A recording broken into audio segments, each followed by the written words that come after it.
Early contests build momentum for 2024 contenders seeking the White House. C-SPAN offers unfiltered coverage of events leading into early primaries and caucuses. Get access to speeches and results with the free app, C-SPAN Now, or watch live on the C-SPAN networks.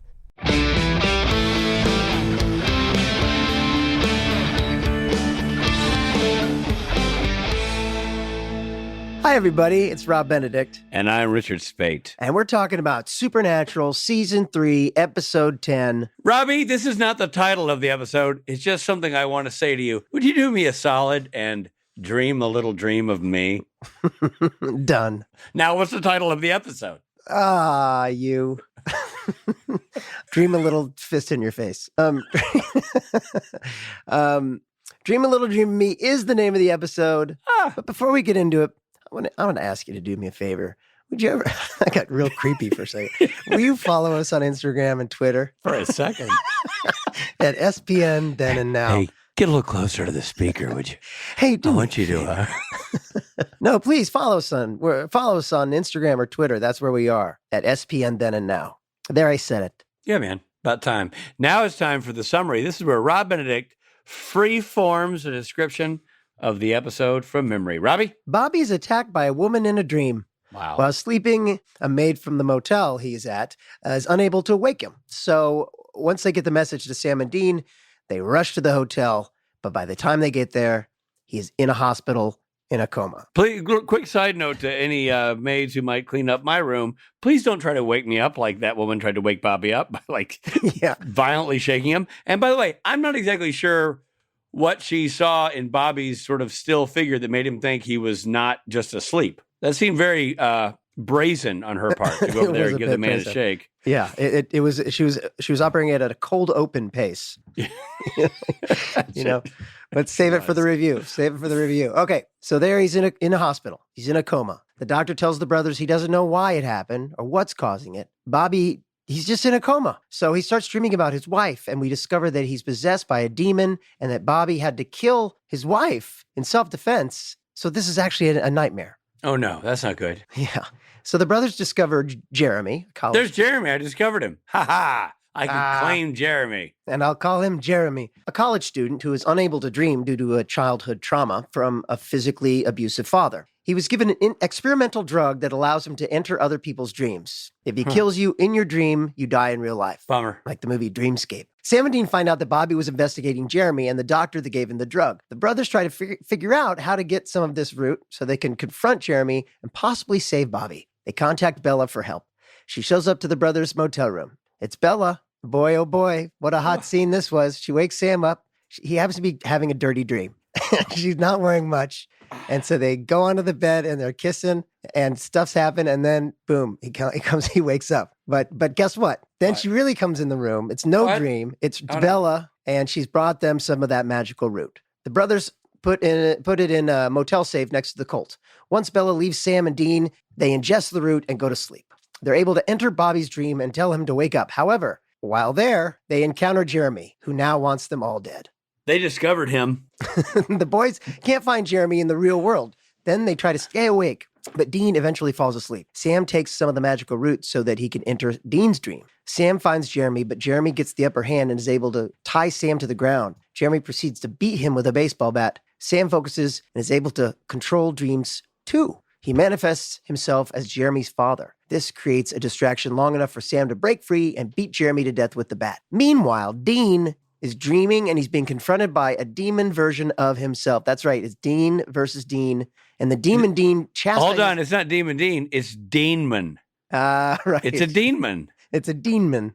So the Demon Dean, or the Deanman, chastises him and tells him he's only a good little soldier and this is what he is doomed to become. After Sam kills Jeremy, both of the brothers wake up in the Impala. The brothers eventually make it back to the motel room to discover that Bella has stolen the Colt. Damn that Bella, every time. Dean tells Sam he doesn't want to die and go to hell. And that's all Sam wanted to hear. I got to tell you something. Yeah. I understand this episode less after hearing that summary. That was confusing. I had a hard time. I'm not sure your performance was up to snuff there, Robbie. I got lost a couple of times. I got lost, and I was reading it. Oh, man. Anyway, it's time for RRR. Rich review. I liked it. Well, I know you like that Bella. Yeah, I do. But more than literally that, the whole time that dream sequence was happening with Sam and Bella, I thought, oh boy, Robbie's shifting uncomfortably during this whole sequence. I'm glad I'm not there with him. Gross. To hear Rob will suddenly start breathing loudly through his nose. Well, I need to hear that. I started thinking now maybe Rich will come around about Bella. But nevertheless, here we are. But more importantly, I love what's going on. I love this idea. That movie I referenced, I think it's called Dreamscape, was one of my favorite movies growing up. I just loved that concept that you could go into other people's dreams, or Inception, that there's dreams are something you can go in and manipulate. And I love getting this backstory from Bobby about his wife, which I was like, did I know this? Turns out I don't think we did. This is new information, right? About his wife, and he had to kill her. Then the whole thing, then about Dean's dream, when finally, Dean has to confront himself and finally comes around about this idea that he's going to die at the end of this season. Yeah, man. A lot going on. A lot of moving parts. I thought it was okay. I didn't love this episode. Okay. I thought the Jim Beaver storyline was super cool. Jim was acted his face off, and I thought stylistically it was great. I thought Steve Boyum crushed it. I enjoyed it, but I didn't love it. So, it's a good one for me, not a great one. And I think, honestly, where it was exciting. And then there was some conversations that I just felt like just went on and on and on and on and on. But I thought the dream stuff was like the jumping between the dream and reality stuff was great. I think, and I wasn't as interested in the Jeremy story as much as I was the Jim story and then the Dean versus himself story, which I thought that was a really good scene. I did think it was cool the way Jared brought the dad back. That was an interesting way.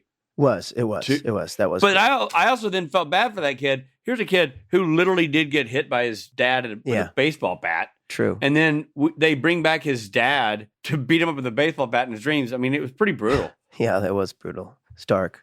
I have written here in my notes. My notes came back with my notes this time. Oh, God. For the notes. The first note. You know what, Trey, buddy, put some like sound effects of like dogs barking and thunder and lightning. Because Rob's notes are back. Rob's notes. Arf, arf, arf, arf. Dean's Zit. The performance of Dean Zit. There's a hospital scene where Dean's got like a blackhead or something that's covered up. And in my HD iPad, I really could see it very clearly that Dean's got like a blackhead or something with makeup over it. Dean or Jensen? Jensen Ackles. You saw a blemish on Jensen Ackles' skin. Yeah, and I just wanted to give props out to the performance of that blemish, or a zit, we would call it back in my hood. Back in your day. The other I wrote is Sam's the smart one. I just love that we keep sort of like really hammering on the fact that Sam's the college kid. And it just dawned on me, like Sam's always the one that comes in and goes, all right, I've been doing the research. Turns out there's a flower, it's called this fruit, or you know what I mean? Yeah. Sam's the bookie one, and Dean's kind of like he's street smart. He's street smart, exactly. Street smart versus book smart. But in those moments when it's always like Sam going like, "Hey, I found this root." He's like, "So what? I ate a root, then all of a sudden I'm like this." You know what I mean? That's kind of like, and Sam's like, set up the exposition. Yeah. Well, no, Dean, you got to put one of Bobby's hairs in there. Yeah, exactly. My last note. I wonder if this was made before or after Inception. I don't know yet. I can't remember when. I think this is after. Did you know that it was not a hair on Bobby's head, but a chest hair that they were consuming? No. Yeah. Where'd you get that from? I just sensed it in watching the episode. Okay. Just felt like a chest hair. All right. Well, I am going to give it not as good a sounds as you, but I'm going to give it... Not as good as sounds. What do you mean? It sounds like I'm not going to be giving this as good of a review as you are going to. I think you'd be surprised. But go ahead. Well, okay. It's really good. So what would that be? If it's not perfect, but it's really good. It's like a Loggins early 70s. No, I think you got to steer clear of the 70s. Guess when Loggins is 60s on fire. Loggins. No, 80s is when he had that like cheesy sort of... I guess so. Okay. I'll do 80s Loggins, Top Gun era Loggins. Well, you could go like Randy Owens from Alabama beard, or you could switch it up, for who it is. If I knew who that was. But I'm going to stick with Loggins, 80s Loggins, Top Gun era. It's just maybe... So you get the Danger Zone beard. Danger Zone beard, exactly. A little too glossy, but I really liked it. I really do. It's still Loggins, man, and he's a home run. Still Loggins. I feel like you're Bella in her skivvies is A+ to you, regardless of the episode. It did get bonus points. I literally could see you. I was in an airplane watching this, and I could almost see you in the distance, the roof shuttering on your house. Okay, I'm going to give this one, Rob. I'm not going to beat around the bush here. I'm just going to come right out and say it. This one gets from me in the facial hair category of ratings, as we use here on the podcast, Supernatural Then and Now, where we eschew the traditional 5-star rating and go with beard growth and facial hair growth as our measuring metric, if you will, for judging, analyzing, and doling out reviews. This is the review I'm giving it in facial hair form. Are you ready? Yeah. I hope they're listening to the podcast on that x2 speed. Well, I was dragging that out because I needed my hair to grow a little longer on my beard, and now poof, I'm giving it a me. Right now. You're giving it a you. Right now. I've got a nice kind of even growth beard, nice full, look, that's a full mustache, Rob. Right? Okay, so, there you go. Kind of full, kind of whatever. And then, what you're saying is you didn't love your beard. You don't love your beard. This is beard. Look, it's not perfect here. I don't have I have a kind of a bald spot in the top of my chin, some gray patches. It's not perfect. It's all right looking. I can go. Can I go out on the town? Sure. Okay. You know what I mean? Okay. But I'm going to go with, not just Rich Spate beard any day. Rich Spate beard as of March 1, 2023, this moment, this time, this podcast. Okay. Great. So you got a Danger Zone Loggins and a March 1st, 2023 Rich Spate. Happy birthday, Jensen Ackles. Exactly. It's my Jensen Ackles birthday beard. It's an homage to Jensen. That's right. In beard form. Yes. Okay. On me. Very good. Very good. Well, you know what? We got to get on to our interview now because we have waiting in the lobby. What a coincidence. It's our very own Jim Beaver.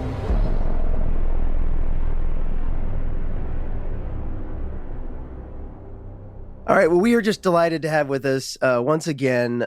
I think you're kind of the heart of the show. It's Jim Beaver, everybody. Bobby Singer. Hello. I really do think that your role is so key in this show, and you're such a father figure to them. You're one of the few people that's actually good to these boys. Yeah, well, it's a hard job.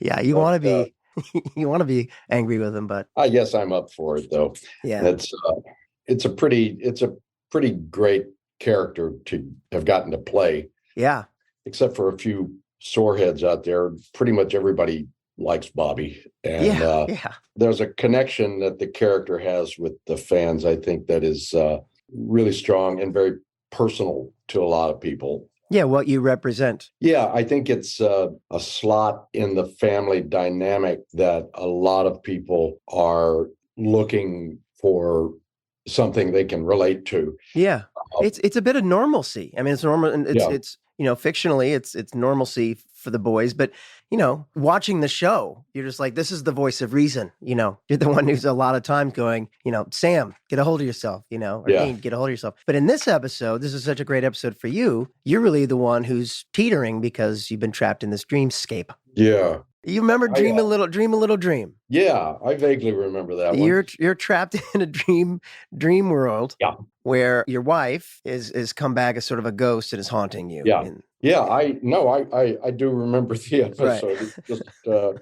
So you're in a coma at the beginning of the episode. Remember that? I'm in a coma at the beginning of most episodes. Well, you're talking about Bobby. Yeah, Bobby. Sorry. Okay. And the rumor we heard is that Jared was twisting your toes during one of the coma scenes. This is the first episode in which that happened. It would not be the last.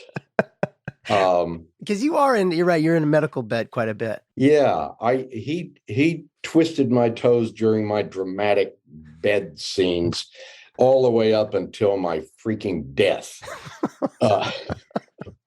This is why it's a hard job. And the mistake I made on this episode was that I didn't break. That's amazing. I pushed through the scenes and got through them, and I didn't break. And thus I created a challenge for Jared. Right, exactly. which lasted for the next 15 years. Oh my God. Yeah. I should have just broken character and yelled and let him get it out of his system. But so it became a joust match. Yeah, pretty much. It was, the big giant moose at one end of the table, the bed, and the thorough professional at the other end. No need to guess who's who. So you've been on the show for a while now, but we finally get a big puzzle in terms of your backstory, that you have this wife. Yeah. I think this is the first episode where we've seen that. Yeah, I think it's the first time that it was mentioned, because I recall getting the script and going, oh, I've got a dead wife. Right. And that you had to put her down, that she must have gotten possessed by something. Yeah. I've lost track of what she got possessed by, but I think back, this is early enough in the show. I think people just got possessed by demons. It wasn't necessarily subcategories. Yeah, so that was a wild, I always like when I'm on something and they say, like, if you're a series regular on something, and then they're like, hey, you've got a girlfriend or you have a partner or something, and we're gonna, so they have to cast them based on who do you think, would marry this bozo? Yeah, well, that's always the question with me, and I'm always impressed. It was. I remember reading the script and thinking, "Oh, good, I'm gonna have scenes with my wife," but it really was pretty much just getting jumped on and beat up. Yeah, there wasn't a whole lot of interaction, dialogue. Yeah, how you been? Yeah. Now, does she return ever? Yeah. Different actress. Oh, really? But, yeah. Oh, interesting. The character of Karen Singer came back in, among other things, the episode I thought we were talking about today. So I had in Dream a Little Dream of Me, we established that not only did my wife get possessed by a demon, but I had to kill her. Right. Wow. And then a few seasons later in Dead Men Don't Wear Plaid, she came back and she was sort of zombie. And we got to have those kind of dramatic and emotional scenes together. Yeah. And then I killed her again. Oh, no. So, and then she came back in my big semi-swan song in season 7, Death's Door. And we had some really great scenes in that. But Carrie Ann Fleming played Karen in the subsequent episode. I see. Okay. And, I'm excited to see that. Yeah. She's really good in them. She's really good. And I had such a good time working with her, and we've remained very close friends. Oh, that's cool. Then. But back to this one. Yeah. So this one you didn't have interact with really so much as she's clawing at the door and pounding and screaming. And then it's I remember bits and pieces of the episode, but they mainly have to do with either running from her or hiding from her or getting jumped on by her. Yeah. And the rest of the plot kind of escapes me at this moment. So then you're in there's a great moment where Dean is like, says to you, you're like a father to me. And we hear the wife screaming and pounding on the, in the sound design. I'm not sure if it was there. What were you reacting to on stage when that you're like holding the door back? I think it was probably Harvey trying to bust in the door. Right. The guys were, it was just crew guys on the other side. Yeah. A lot of the sound design was laid in later. Yeah, of course. But, they had somebody out there shaking the door. And guess what, folks? This stuff is make-believe. Sorry to ruin it for you.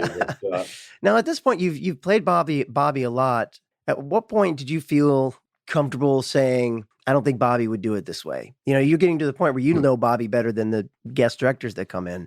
Well, I don't know that I ever did that comfortable saying it.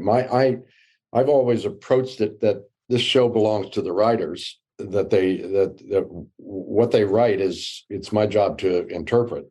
Right. And, but I can't really remember ever having a moment where I thought Bobby wouldn't do this. Right. They also wrote for you really, really well. They always had a really good handle on your way of speaking. Yeah, and it happens that way on some shows where the writers are good and where they're paying attention. Mm-hmm. They begin to sort of pick up on your rhythms, Mm-hmm. and little bits and pieces of you start showing up in the character, Mm-hmm. and sometimes vice versa. But Yeah. yeah, the only time I ever recall quibbling at all with what they handed me to play was 2 items that I am humiliated to admit I fought against. And that was the words "idjit" and "balls." Is that right? Yeah. To like 2 of your more famous things. I thought, really? You really think this guy would say this? You're going to make me say, and they said, "You want your paycheck?" And I said, "Yeah, I do." And I never expected the fans to even like that I was saying those words. Right. I just thought they sounded dumb. Yeah. But boy, was I wrong. It became endearing, and now people have it on T-shirts and hats, and it's your catchphrase. If it had been up to me, my catchphrase probably would have been something stupid. Yeah. Something that an idiot might say. Yeah, something an idiot might say. What was this set that you had was in your dreamscape? It's your house. It's kind of cleaned up. Yeah. It takes them a minute to realize it's your house. Was that a standing set? Bobby's house in season 3? Bobby's house was a standing set. Yeah, it was. Yeah, it was. Once they made the horrendous decision to burn it down, they built the Men of Letters on top of it. Oh, okay. So the Men of Letters set was on the same spot in the soundstage that Bobby's house had been. Oh, wow. But yeah, it was a standing set. It shifted a little bit. Right. I think the first couple of seasons, the kitchen was a lot different. Not a whole lot different, but every once in a while rooms would show up that hadn't been there before. Yeah, yeah. I don't think we ever saw that closet again. How interesting. Yeah, where your safe was. Yeah. Yeah. But yeah, it was basically a standing set. And once they had a standing set for Bobby's house, I figured I was probably going to be around for a while. Yeah, that's a good sign. But or at least somebody would be playing Bobby for a while. Yeah, it's weird because, it's just a set. It wasn't a real house, but it really felt bad when they tore it down. Yeah, man. Like, oh man, this is my place. Yeah, I'm sure now. And then later when you walked on the Men of Letters set, you're like, yeah. What is this joint? Yeah, this is where my house was. Yeah. And of course, by the time I came back during the Men of Letters period, I'd been away for a while. And I didn't know what the Men of Letters were. And I'm still not sure I know. But yeah, but all I knew is that somebody had torn down a house and built a McMansion there. So yeah, with spiral staircases and everything else. Mm-hmm. Yeah. So there's in this, their big sequence in the big dream sequence, and it's really the first time we see Bobby vulnerable and scared. Do you remember that? You're really playing like you really freaked out and you don't know it's a dream. Yeah. That's always fun for me. Like when you're playing a role and it's this way, and then they give you another scene, you're like, oh, okay, I haven't played this yet. Yeah. How do I got to still make this Bobby, but make it Bobby doing, this. That's do you remember that sort of how you? Oh yeah. Because up until then, Bobby had pretty much been the cool-headed guy with most of the answers, who wasn't very flappable. Right. And this was, as I recall, one of the very first moments where you got to see him not in full command of the situation. Yeah. Yeah, there was a lot of yelling and screaming, and yeah. I mean, not on a level of Jensen screaming at a cat, but it was. I do remember the screaming part. I remember vividly because we'd been shooting all day. There'd been a lot of yelling and stuff, and my voice was fairly raw. And the last thing we shot that day was that weird camera trick with the closet, the zoom in, dolly out. Oh yeah. Shot in the closet where I'm screaming at the top of my lungs. Yeah. And that was the last thing we shot. And it was like gargling razor blades. I was shot for the next day. voice-wise, and we did it over and over and over. Thank you, Steve Boyum. Wow, I remember that. It's a shocking thing. It's like, wow, that's coming from Jim Beaver. That noise. I'm just glad I didn't have to go back and loop it again. Yeah, boy. Yeah, it was it was a very different episode. A lot of the episode took place in Bobby's house, and so there was a lot of. Now this is season 3. 3, yeah. It's 3, yeah. Yeah. So I'm still relatively new to the show by this point because I came in at the end of season 1. Yeah.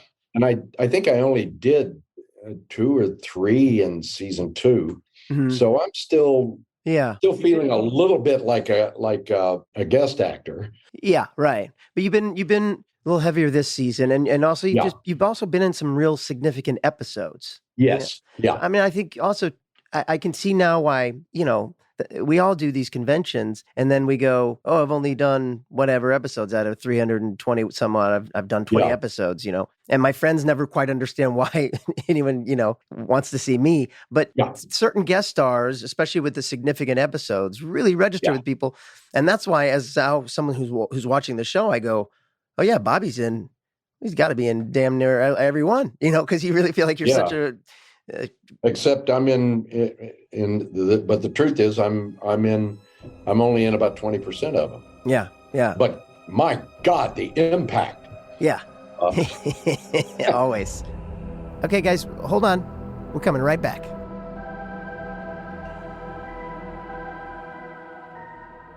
Hey, this is Richard Spate. You know what? It's 2024. It's a brand new year, and I bet you made some New Year's resolutions, and I bet one of them was to eat healthier. Well, you can get cranking on that resolution right now, my friend, with Factor. Factor's ready-to-eat meal delivery takes the stress out of meal planning and sets you up for success in the new year. Skip the grocery stores, the prep work, the cooking fatigue. I'm getting tired just talking about it. Instead, get chef-crafted, dietitian-approved meals delivered right to your door. With over 35 meals to choose from per week, including options like keto, calorie smart, vegan, and veggie, and more, plus over 55 weekly add-ons, you will have a ton of nutritious and flavorful options to kickstart this resolution off right. Forget frantic lunch prep and rush dinner making. That stinks. Factor's 2-minute meals, yes, I said 2 minutes, are your secret weapon in the new year. You get to fuel up fast with restaurant quality meals all delivered right to your door. It doesn't get any easier than that. And Factor now offers loads of snack options like breakfast, smoothies, juices, snacks, and more to keep you going no matter what's on the schedule. So I know what you're asking. Rich, how do I tap into this Factor magic? You head to factormeals.com/SPN1050 and use code SPN1050 to get 50% off. That's a lot off. That's code SPN1050 at factormeals.com/SPN1050 for 50% off. Make that resolution happen now and make it happen at a discount. Fantastic food that's healthy and delicious and delivered right to my door. Now that is how you start the new year off right. Early nominating contests build momentum for 2024 contenders seeking the White House. C-SPAN is the place for political campaign enthusiasts, with unfiltered coverage surrounding the early primaries and caucuses, as well as speeches from key battleground states. Whether you're interested in your state's race or want to follow all of the political events, you can get immediate access to what the candidates are saying, plus nominating results in real time with the free mobile app, C-SPAN Now, or watch live on the C-SPAN networks.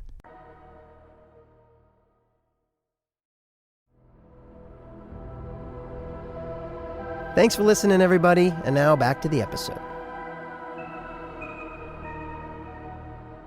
I want to say, so Rob hopping in here, and I know Rob has, asked scintillating questions, so I may be over double dipping here, but is this the first time the boys admit you're like a dad to them? Because that struck me as a big moment for Jensen to say you're like a father to me. If I recall correctly, that was kind of a tonal shift there. there had been moments, and I'm not sure if they were before this or after this, but around that time was the first time that Bobby kind of stopped being just this guy their father had known. And the relationship, the long-standing and deep relationship with the boys began to be established. Right. Yeah, I got the sense that there was that moment in the episode where Dean's fighting Dean, right? And he lashes out about, don't criticize my father, and he actually criticizes his own dad. Yeah. My dad was a screw up and all this stuff. At the same time, in that same episode, he's turning to you and saying, you're like a father to me. And I was listening to your answer to Rob's previous question about you felt like Bobby's impact was felt grander in this episode than in previous episodes. To me, that was it seems very much by design, and that seems like the root of it right there, right? The characters finally, you're now, they took the Bobby Singer character, elevated him beyond just quirky guest star of the week, and made him a more impactful player for the boys and somebody the boys can utilize as a resource, blah, blah, blah, for the remainder of the show. And Rob's right, man. Like, you can't think Supernatural without Bobby Singer. Like, and I know you said you're only in 20% of them, but like 20% of 1 million is still 200,000. I mean, the show's on forever. You know what I mean? Can you imagine the residuals on 20% of 1 million episodes? That'd be that would be okay. I wouldn't be talking to you guys. No, dude. We wouldn't be talking to you either. You'd have way better window shades. I'm right behind you, like the gold lame. And Rob would be calling us from his boat. That's right. Yeah. I mean, that's impactful. It was crazy. I also heard you talking about that Zolly shot. The zoom dolly shot at the end. One of the gags I thought was really cool in this episode, and of course it's Steve Boyum, so he's Mr.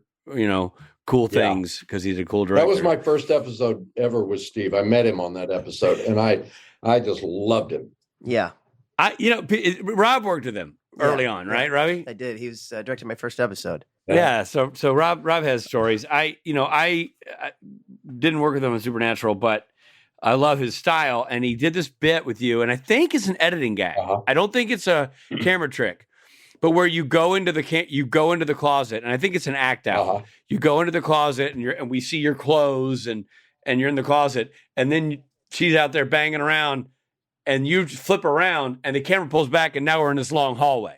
It does a little switcheroo on us in a really effective way. Yeah. Unlike you guys, I don't necessarily pay a whole lot of attention to how they do this stuff. Right. I just show up and try to remember some of my lines, but I don't remember if the script said anything about an effect there or how it was to be achieved, or if that came straight out of Boyum's twisted head. Either way, very effective. Yeah, very much so. There was a lot of style shifts in this episode. There was a lot of, the dream stuff was shot very specifically with like these close wide lenses, and kind of gave you guys almost a peephole look. These are 14 mil lenses and very close. You guys might have already talked about that, but I thought it was really cool. You know me, I did a lot of talk about lenses, but because that's what people want to hear about. Yeah, would they use a 30 on that shot? Or was that a 45? You're coming at him with a 52, or anyway, no. But yeah, also with the editing, they were doing this thing with editing where like you'd say a line and then it cut to you saying that line again, but a different take. I loved that. I thought that was so clever. Yeah. Like I'm stuck in this room. Like it's that kind of thing. And we hadn't. And it's exciting on a show like this where we've watched however many episodes we've watched, 50 episodes, and it's we hadn't really seen that before. No, that was the first time we've seen that sort of editing gag. And like I say, the elements they use to differentiate between the real world and the dream world, at some points were subtle, other points not. But each decision was done really effectively. You know what I mean? Like even the rain going upside down, like that was just a clever gag. Yeah.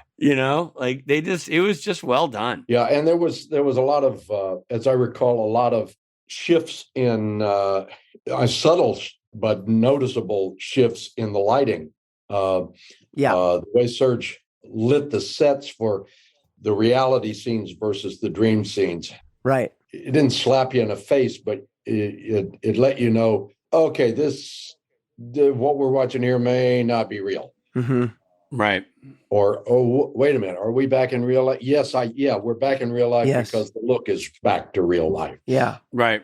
And Jerry's set design accompanied that as well. As I recall, I could be wrong about this, but as I recall, this was the first, I think this may have been the first of the wacky motel rooms sets that I was in that Jerry put together. You got to hand it to that guy.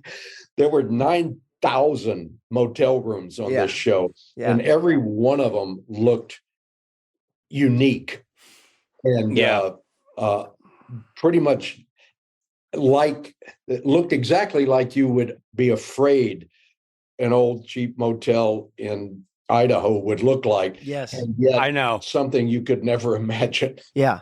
I kind of feel like Jerry, the untold backstory to Jerry is he spent, many decades as a hobo. It's like he did a fair amount of cheap motel hopping. Motel room time. Of course, we're talking about production designer Jerry Wanick. Damn right we are, Robbie. Just for those following along at home.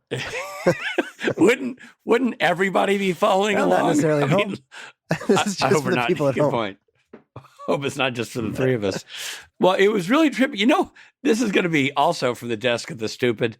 But one of the things I noticed, I think it's the first time we've seen Bobby without a hat. That's true, yeah. Because it struck me, you look so different when you were hatless. Like your character is like iconically wearing the baseball hat all the time. Yeah, it's I don't remember specifically. Well, I'm in bed, so I guess. Yeah, you're in the hospital room. Yeah. I don't recall specifically, but I always kind of cringed when they said you're not wearing a hat in this scene, because it'd be like I'm hiding as much of me as I can, guys. They've got to see the eyes and the nose. Can we just leave it at that? Yeah. I've listened. No, you're preaching. I have a less is more approach to anything that involves skin showing and me. I just figure the less of me people see, the longer I'll be on the show. Yeah. Keep them guessing, I say. Why are you always wearing hats? Because then they'd see my head. Yeah. Well, why you wear a beard? Well, then they'd see my face. Yeah. Robbie, you're all clean shaven and clean cut. You got no hair. Not really? I got no hair. That's why I'm wearing a hat. Yeah, man. You're not afraid to show it. Yeah, that's a hat. That's not my. Okay. No. What'd you think? I was a monk? Yeah, no. I thought you had your head naugahyted. Yeah. Well, like all the kids are doing these days. Well, on that note, Jim, we won't waste any more of your time. We're so happy that you came on to talk to us. And you know what's going to happen is you're going to come back and you're going to talk about the episode you thought you were going to be talking about today. Yeah. Oh, what'd you think you were talking about? I thought we were talking about Dead Men Don't Wear Plaid. Oh, well, then we'll bring you back and talk to you about that one. It's an episode I'm in that my dead wife is also in. Different actress. And they both start with D's. So you can see how a young fellow like me might get confused. Yeah. Listen, nobody gets more confused than we do. So good news is now we've got our guest for that episode. Yeah, exactly. No more hunting. Yeah, and I'll just beforehand I'll watch this episode, so I'm up to date. Perfect. All right. Well, thanks, Jim Beaver. We really appreciate you. Jim Beaver, everybody. Thanks, guys. Pleasure to be here. Good to see you. Hope I'll see you soon. For sure. Indeed, sir. See you, buddy. Hey there, this is Jared Padalecki, and I hope you're enjoying the episode. But we got to pull over for a second for some messages.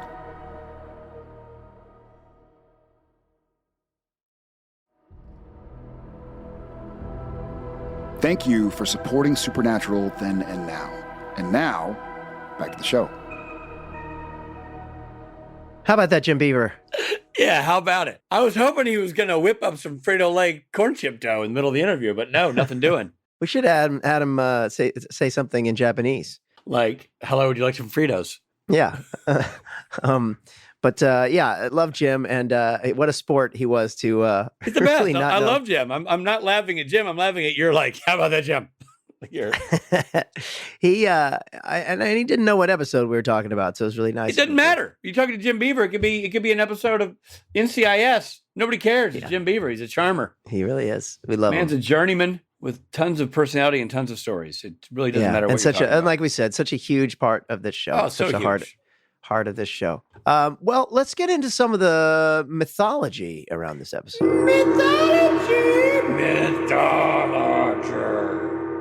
Okay, so dream walking, the ability to travel into one's own or another's dream in a conscious state. The fancy word for it is oneironautics. Aeronautics. Is the one aeronautics. Oneironautics. But you can say one aeronautics. Oh, yeah, one aeronautics. But oneironautics, okay? I got it. Only for the erotic. There you go. Wait, what? Go ahead. Dreamwalking exists. It's a different kind of dreamwalking. Dreamwalking exists in many cultures around the globe, including African, ancient Greece, pagan, Tibetan monks, and the indigenous peoples of the Americas. I feel like it probably exists in other places, like maybe your house. But sure, we'll narrow it down to those folks. Did you know that the African dream route, i.e. Selene Capensis, is a real thing that has been used for millennia? I have tickets to see Selene Capensis in Vegas. Can't wait. Voice like an angel, that woman. Did you know that the real thing has been used for millennia by shamans in the southeastern valleys of Africa? There, it is used in various ceremonies, including mortuary rituals and 3-day vision quests. It typically only affects a person while they are asleep and dreaming. Rob, I think I know what you're doing next, Burning Man. Well, I was going to say, this just screams ayahuasca to me. It screams Rob's next weekend. Let me ask you a question, maybe unrelated. Did you ever sleepwalk? No, I never have. Huh. I did one time when I was a kid. It's terrifying. I've done sleep talking where somebody will wake me up and go like, dude, you're talking to Blue Streak. But I've never done the sleep walking. Oh man, I don't want to hear you sleep talking. It's scary. It's got the same inaudible diction as my waking voice, so you wouldn't know what I was saying. But all the anger. Oh yeah, all the rage, but half the audibility. All right. It's time for Fun Fact. Fun fact. The name of this episode comes from a song from 1931 that was popularized by the Mamas and the Papas. Sadly, it didn't come from the 1989 film starring Corey Feldman and Corey Haim. That's a bummer because really, it'd be nice to have that classic song on that classic film. You know what I mean? Totally. You know, one Corey, okay. But two Corys? Two Corys. Now you have my attention. But and also there's an episode of Oz that also has this title. Oh, I bet that involves some kind of prison violence. Yes. Did you know that Dean uses the alias Robert Plant, who happens to be a horticulturist working in a greenhouse somewhere in Middle America? Wait, what a coincidence. He's also the lead singer of Led Zeppelin. What? I had no idea. Yeah. Bobby's hospital scenes were filmed at Eagle Ridge Hospital in Port Moody, British Columbia. I like that area, but honestly, you never know if it's going to be a good time or a bad time. It's just so moody. You know what I mean? So eventually I'm like, I'm not going to go to Port Moody. I'm going to go to Port Stable. I wish Port Moody would get some port therapy, and then maybe it'd be easier to port deal with. When Dean is investigating the dead doctor's office, there is a book on the desk, The Cumulative Dream by Ringrose. Osia Ringrose served as the set dresser on Supernatural from 2006 to 2015. Huh, you don't say. Huh. The original broadcast of this episode featured the following songs. Long Train Running by the Doobie Brothers. Finally, yeah. I didn't know that song was ever in a Supernatural episode. I didn't either. Rob and his band Loud and Swain, along with Jason Mans, have been playing Long Train Running to kick off every Sunday at every Supernatural convention for the last decade. And I had no idea that song actually was relevant to the series until watching this episode. Me neither. And then I was like, of course it was.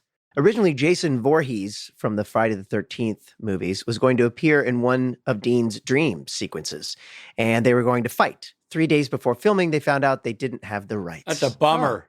Sorry, Jason Voorhees, or guy who plays Jason Voorhees, who would have made a nickel. Yeah. Additionally, it was going to be John Winchester browbeating Dean in the final confrontation rather than a doppelganger. Unfortunately, Jeffrey Dean Morgan was shooting Watchmen and was unavailable. Oh, that old excuse.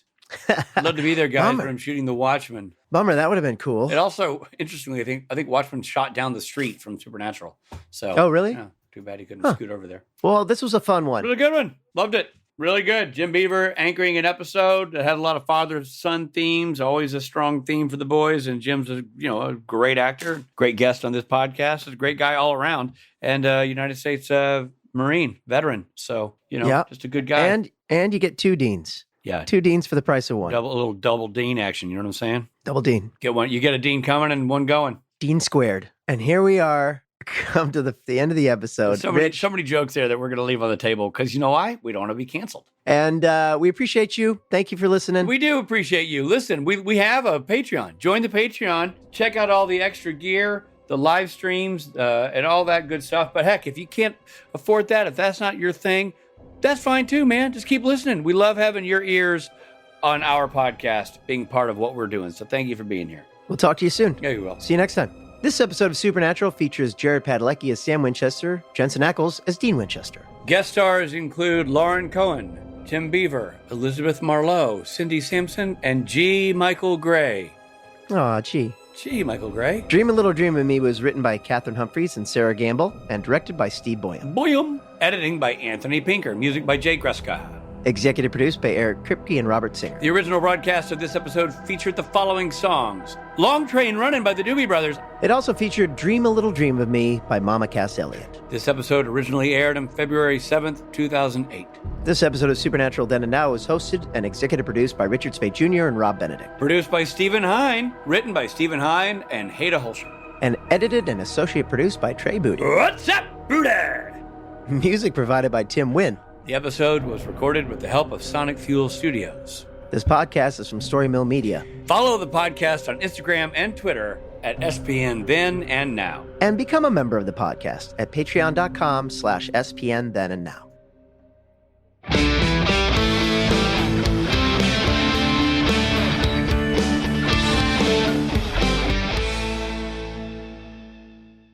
Ladies and gentlemen, we have a guest, as we often do here on the podcast. And I'm not going to tell you who this person is. I want Rob to guess because I have some great fun facts based on rock solid evidence and research. Rob, I'm going to tell you all these things about our guest. I want you to see if you can tell me who it is. You ready?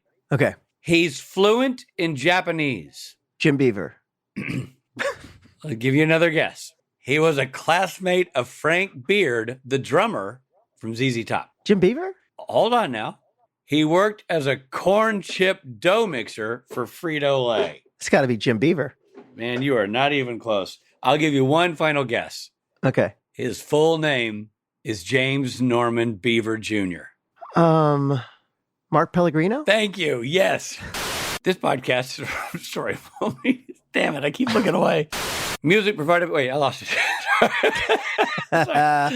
Sam and Dean find out that Bobby was investigating Jeremy and the doctor that gave him the drug. Well, isn't it really more like the movie Friday the 13th? I mean, that's what Freddy Krueger's whole thing is. He's not Friday the 13th. No, sorry, Freddy Krueger.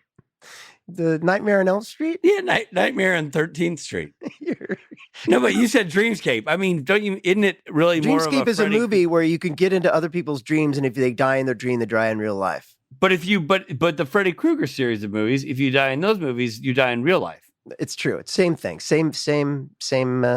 One of them has Dennis Quaid in it. Yes, that's Dreamscape, the one I was talking about. But one of them has Robert Englund, or whatever his name, Englund. And that's the one you were talking about, Friday the 13th. Friday the 13th, right. And then there's a man named Fred in both of them. That's right.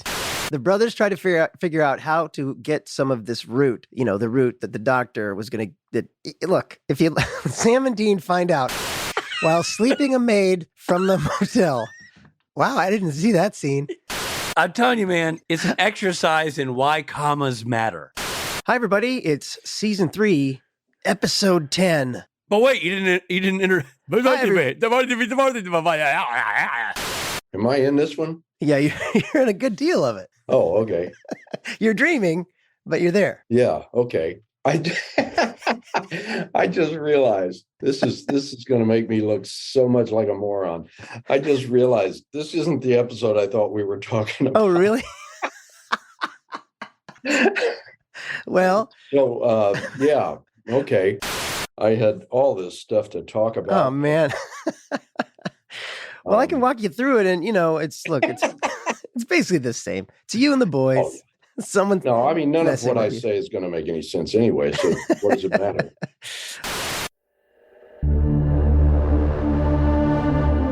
Story Mill Media.